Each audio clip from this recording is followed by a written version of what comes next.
திரு B.R.. Pandian விவசாயிகள் சார்பாக அவரிடம் பேசலாம்.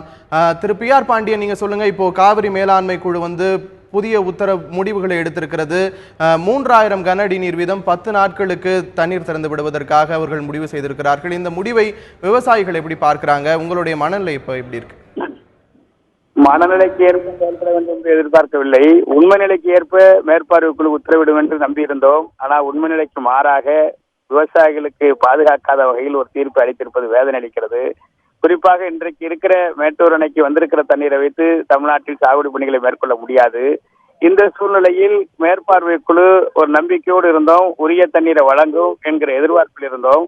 ஆனால் கர்நாடக அரசினுடைய புள்ளி விவரங்களை வாங்கி அவர்கள் கொடுத்திருக்கிற புள்ளி விவரத்தின் அடிப்படையில் தண்ணீரை விடுவிப்பதற்கு எடுத்திருக்கிற நடவடிக்கை என்பது மிகுந்த ஏமாற்றம் அளிக்கிறது, அதிர்ச்சி அளிக்கிறது.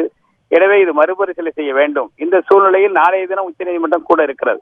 ஆக உச்சநீதிமன்றம் நிச்சயமாக தமிழகத்தை பாதுகாப்பதற்கான ஒரு நடவடிக்கை எடுக்கும் என்கிற நம்பிக்கையோடு நாங்கள் வேண்டுகோளாக வைக்க கடமைப்படுவது, உடனடியாக மத்திய அரசு ஒரு குழுவை அனுப்ப வேண்டும். மேற்பார்வை குழுவின் சார்பிலாகவோ அல்லது உச்சநீதிமன்றமே ஒரு குழுவை நியமனம் செய்து நேரடியாக கர்நாடக அணைகளை முழுமையாக ஆய்வு செய்து, தமிழகத்தில் இருக்கிற அணைகள் எல்லாம் ஆய்வு செய்து காவிரி டெல்டாவை பார்வையிட்டு உரிய தண்ணீரை பெறுவதற்கு இருக்கின்ற தண்ணீரை பற்றாக்குறை காலத்தில் பங்கிட்டுக் கொள்ள வேண்டிய வழிமுறைகளை பின்பற்றி அதற்கேற்ப தண்ணீரை விடுவித்தால்தான் தமிழ்நாட்டில் சாகுபடி பணிகளை மேற்கொள்ள முடியும். குறிப்பாக கர்நாடக அரசு சொல்லுவது உண்மைக்கு புறம்பானது. அது கர்நாடக அரசாங்கம் இன்றைக்கு தமிழ்நாட்டில் 2ஆம் போக சாகுபடிக்கு தண்ணீர் கேட்பதாகவும், ஒரு போகம் சாகுபடி முடிந்து விட்டதாகவும் ஒரு தவறான தகவலை உச்சநீதிமன்றத்திற்கும் மேற்பார்வை குழுக்கும் பத்திரிகை ஊடகங்களுக்கும் தெரிவித்து வருவது வன்மையாக கண்டிக்கத்தக்கது. இது மனிதநேயமற்ற செயல், இது ஏற்றுக்கொள்ள முடியாது. ஆகவே உண்மை நிலையை கண்டறிந்து தீர்வளிக்க வேண்டும் என்றுதான் எங்களுடைய எதிர்பார்ப்பாக இருக்கிறது.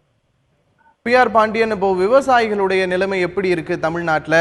இப்போ என்ன விவசாயிகளுடைய கோரிக்கையா இருக்கு? எவ்வளவு தண்ணீர் கேட்கிறீர்கள்? அல்லது என்ன கால அளவுல தண்ணீர் திறந்து விடப்பட்டால் அது விவசாயிகளுக்கு நன்மையாக இருக்கும்னு நினைக்கிறீங்க? விவசாய பணிகள் துவக்கி பருவகாலம் என்பது வடகிழக்கு பருவமழை அக்டோபர் 20ஆம் தேதி தான் துவங்க இருக்கிறது. ஆகவே வடகிழக்கு பருவமழை துவங்குகிற வரையிலும் நாளொன்றுக்கு 1.5 டிஎம்சி அளவிற்கு தண்ணீர் தேவை இருக்கிறது.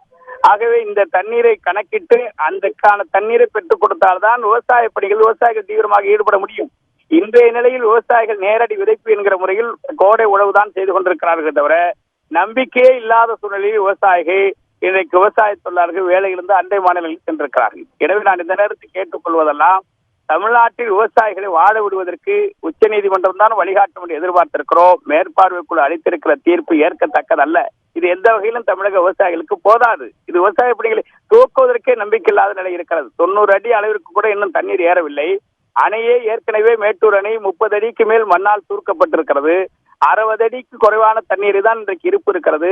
இந்த சூழ்நிலையில் கர்நாடக அரசாங்கம் இது ஏதோ 2ஆம் போகத்துக்கு தவறான வகையில் அரசாங்கம் தமிழக அரசு இந்த புள்ளிவிவரங்கள் கொடுப்பதாக சொல்கிறார்கள். ஆகவே நான் இரு அரசுகளுடைய கருத்துக்களையும் கேட்க தேவையில்லை. நேரடியாக மத்திய அரசே ஒரு குழுவை அனுப்பி ஆய்வு செய்வதுதான் பொருத்தமாக இருக்கும்.